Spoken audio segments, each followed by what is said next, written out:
Hello, I'm Tracy Grimshaw. Welcome to A Current Affair. 7.4%. It's our highest jobless rate in almost 22 years and comes on another day of record COVID-19 cases. But Prime Minister Scott Morrison says we're making progress. I spoke with him a short time ago. Prime Minister, thanks for your time. Good to talk with you. Today's unemployment figures are pretty sobering, but in a sense, they don't paint a real picture of what's happening, do they? While businesses and while employees are being underpinned by JobKeeper.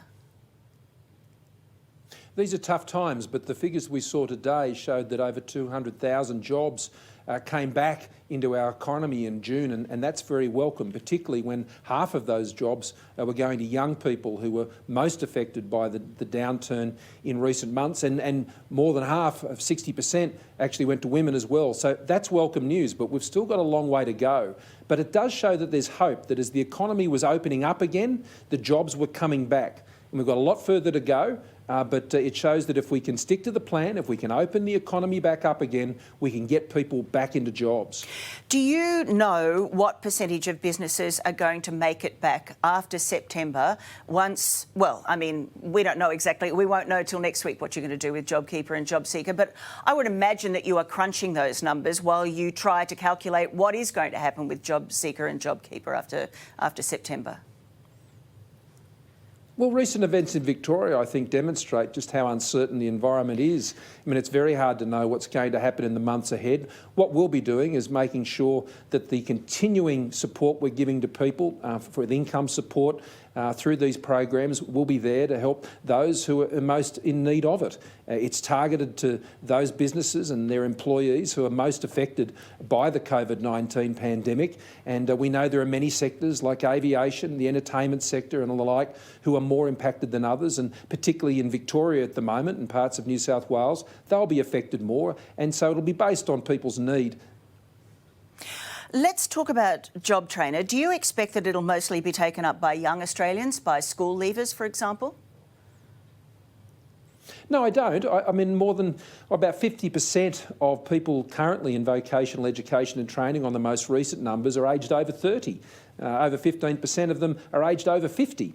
But there'll be many opportunities for young school leavers, as well as those who have found themselves out of work terribly and sadly as a result of the COVID-19 recession. So there's some 340,000 places for training, vocational education and training, that we're creating between now and the end of June next year.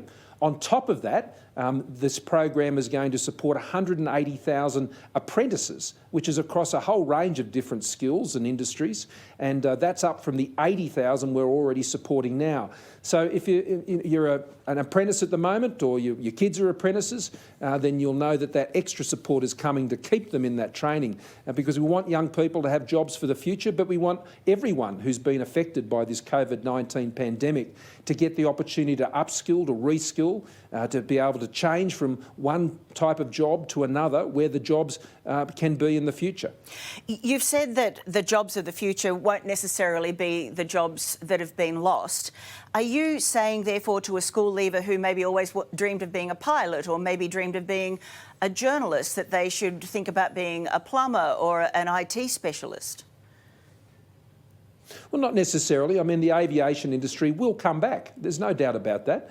And I would be confident too that in media and communications and the entertainment sector, those jobs will eventually come back. But in the short term, I mean, there'll be people who may have been working in, say, the tourism and hospitality sector who may be looking for different skills, and will be providing those training opportunities. What we want to give people is the hope and the choices that where they find themselves regrettably in this situation, that they've got the options, and that this time where they may be out of work won't be idle time, that they can upskill, they can reskill, or for the very first time train when they're coming out of school, and there'll be those places to help them do that. But the agreement I have with the premiers and the chief ministers is we're going to focus these places on those skills and those areas that our National Skills Commissioner believe are going to be most in need over the next few years. The Victorian crisis has knocked everyone's confidence.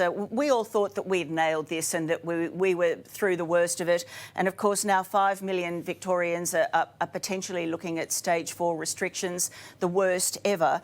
It is hard to look to the future and be optimistic when these sorts of setbacks come this fast and this hard, isn't it? Well, that's the world we're living in with COVID-19, and we can't become complacent about it. And as a government and as Prime Minister, I've always wanted to be very clear about that. Until there's a vaccine, then these are the uncertainties that we deal with. But I think Australians can have confidence that they were able to do so well. And remember, 7 out of the states and territories are still doing extremely well. And even in Victoria, where the challenge is great, we're all in there backing in Victorians. We've got over 1,000 Defence Force personnel who are joining that effort, on top of the hundreds of other Commonwealth public servants and health professionals who've been supporting them. States and territories all around the country are helping Victoria at the moment, because for Australia to win, Victoria needs to win. And so while it is very uncertain, and I know people will be very anxious, Australia is doing best than almost all of the developed economies around the world. And while this is a setback, there's no doubt about that, and that can cause anxiety. They've done it once, and I have no doubt Melburnians and Victorians can do it again, and they're doing it with the full support of everyone around the country. All right, thanks for your time.